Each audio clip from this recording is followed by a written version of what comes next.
Wait, why is it so dark? We're celebrating. Do you see that? The best unit for the next 6 months coming out tonight. Stay tuned and see why he is so powerful.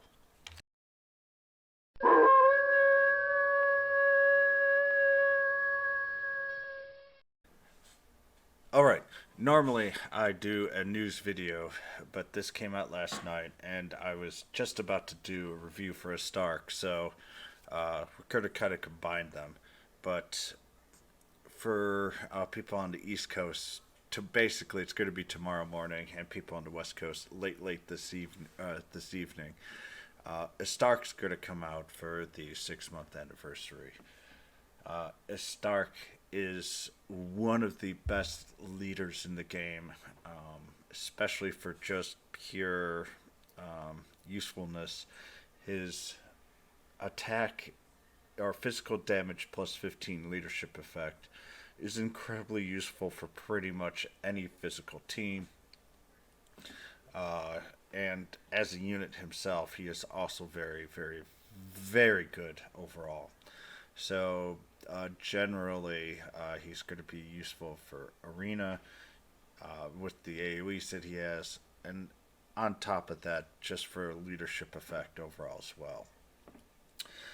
So let's just go over his skills. The first skill here is Black Flame. It is a Zam breath damage on AoE enemies. Basically, I know everyone loves Dragonlord's true form attack. This is exactly the same. Dark damage, very high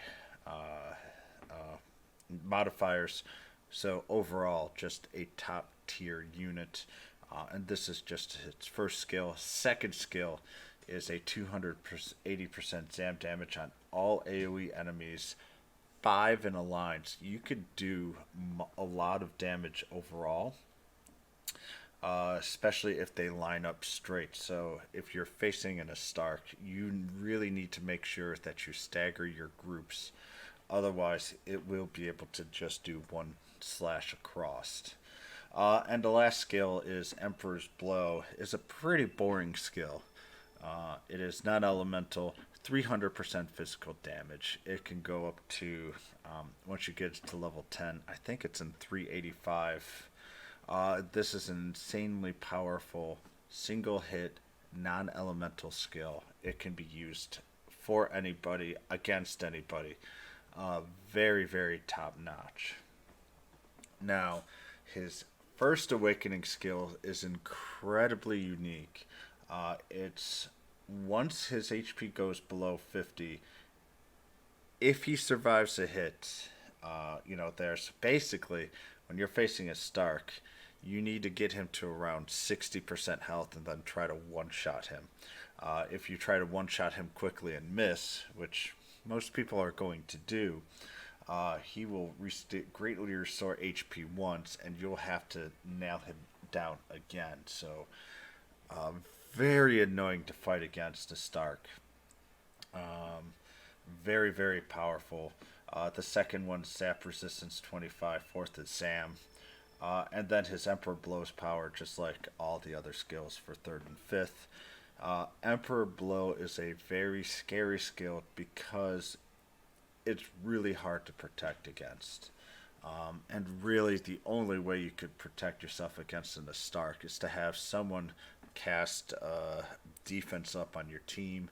And even so, his ability to hit, especially with his unique skill, where another thing that happens is if he gets hit, he gets an increase in his own attack power as well for 3 turns. So he is incredibly annoying, um, and just makes himself stronger and stronger as the battle goes on. So be very careful with him, but on a side note too, you have to get rid of him quickly. His leadership effect is incredibly dangerous. He becomes stronger as the battle goes on, and he can heal himself as well. So you need to be very careful on how you approach a Starks. His level 110 stats, his HP, of course, is godly, along with pretty good defense as well. Uh, his agility is actually pretty up there at 411 as well.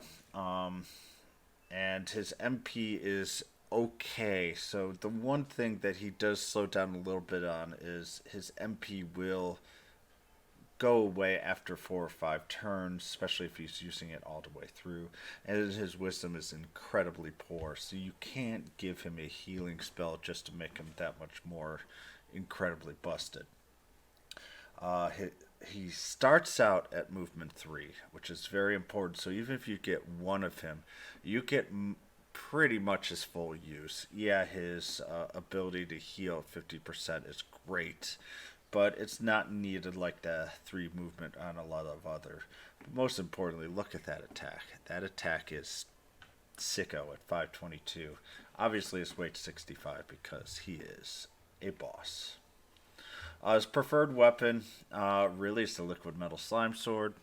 Nothing too fancy here. Uh, Physical potency is the reason why. Uh, the only issue here is this doesn't boost anything about his breath attack, but otherwise this is absolutely wonderful for him. Let's see here. Let's just go quickly to his preferred learned skills. What you're going to really try and do is just give him one more physical damage to boost him so he can have 2 elements. Blizzard is, or Crackle is the best overall skill to give him, but Frizzle and Bang 2 are also good elements to give him as well. So, kind of depends on what you have left to give out. I have been saving my Blizzard Rush for Estark.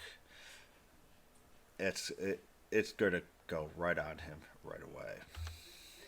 So his pros, basically, pros is everything about him. His leadership is incredibly useful. One of the best leadership effects in the game, and by far the best overall physical damage leadership effect in the game. If you are a Magic team, then obviously he's not 100% for you for the leadership at least. But at this point in the game, if you are trying to get to the point where you can do a lot of things, then you really, really, really need to focus on get a physical team, and he will be your leader. And there's also always good times for Magic as well.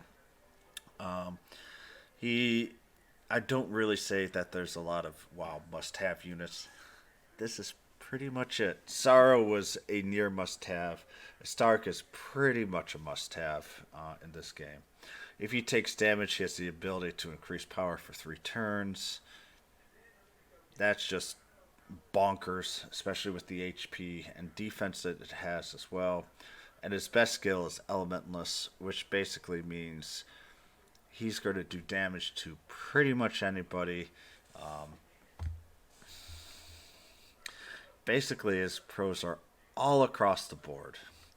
The cons is he comes out during the anniversary pull set, and in all honesty, this is obviously a way for them to try to get us to spend a lot of money. It will kind of work for a lot of people. His other cons is his wisdom's low, but they couldn't make him stupid busted either, because that would just be wrong, I would say. So will I pull? Yeah. He's the best physical monster for a long time. Basically, he's the best monster in the game in Japan until literally last banner, which was just released, I think, a week ago.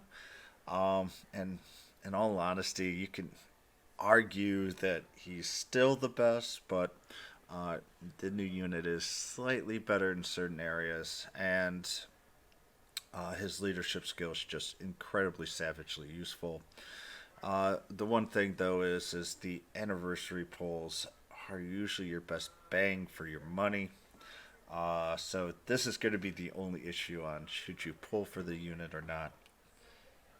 Stark is the most useful and powerful unit that we will have, and I am guessing that Estark will be number one for the longest, maybe ever in this game. So, and it's still easily number two in Japan.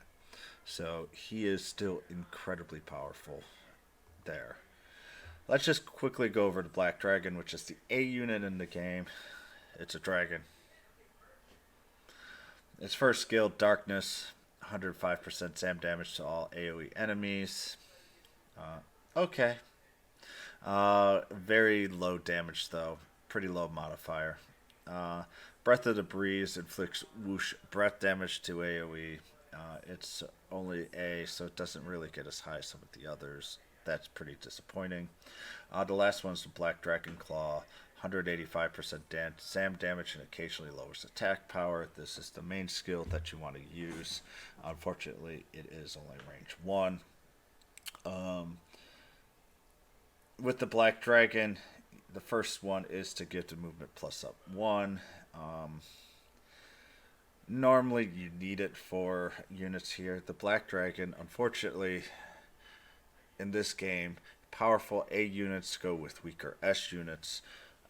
This is one of the weakest A units because we've got the most powerful S unit in the game. Yeah, if you want to use the Black Dragon. I'm a huge dragon fan, and I'm even like, I could live without it. Basically, it's slightly more powerful than Green Dragon. Slightly. And you have to summon it, so it's not really worth it. Its leadership effect increases dragon defense by 15%. Honestly, you could tell how unpsyched I am about Black Dragon, which means I'm going to pull 5 of these in like 3 pulls. That's just the way my luck is in this game.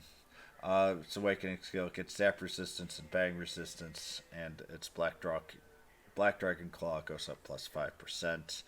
This can actually do some damage, but he is ZAM only. His level 100 stats, Wisdom is poor, but otherwise his stats are good, but not great. I like Green Dragon better because it has more HP and a little bit more defense. Yes, it has less attack. And so this Black Dragon Claw here actually does a decent amount of damage considering the modifier. This skill here is the modifier is just a little too low. The agility is okay at 338 for level 100. The defense is fair, but it is a less for dragons that normally have very, very tanky stats. This is the least tanky dragon that we've got. Its preferred weapon is the Dragon Fang Sword. Not much of a surprise. In all honesty, when we get the Halloween unit, which I'm assuming we're going to get in Halloween, there will be a weapon there that increases ZAM damage that is actually better for Black Dragon than the Dragon Fang Sword himself. But right now, the only thing that we have is the Dragon Fang Sword. You can get it at Dragon Road 6. Obviously, it's Dragon HP, Attack, and Agility. Generally, if you've already built it like I would expect it to, you've got it mostly HP and Agility, which is actually fine for the Black Dragon. The Black Dragon is one of the few units of dragons that actually would want the attack. But the physical potency plus 4% is very useful for the Black Dragon Claw here. The darkness also is increased by it, but as I say, this really hurts it as an A unit. I mean, it has enough attack where it's actually worthwhile, and it's a pretty large AoE, but from a damage standpoint, it is pretty disappointing. From a preferred skills, it's actually very similar to Estark. Blizzard Rush is its number one that you should give it to, but that's going to Estark. Mine, I'm not even going to give it a skill if I get it, but the Alien Slash and Hellfire Slash are also two other skills that you can get. So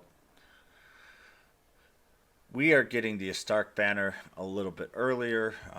I am definitely going to do the guaranteed pull, and hopefully I'll just do maybe one round, but that's about all that I will do. for Estark, just because honestly the anniversary banner is just too good to let go. I hope you guys enjoyed this quick little news slash review. Please like and subscribe. You can also follow me on Twitch TV slash MattGuru. So good luck, you guys. This is probably going to be the most exciting banners that we get for Dragon Quest for a little while. Hopefully, you guys have some stuff saved up or have a little bit that you can spend to enjoy these two banners, as we'll start kind of getting into good but not great units for the next couple of months afterwards. So, good luck out there, stay safe, and I will see you guys later. Bye, everyone.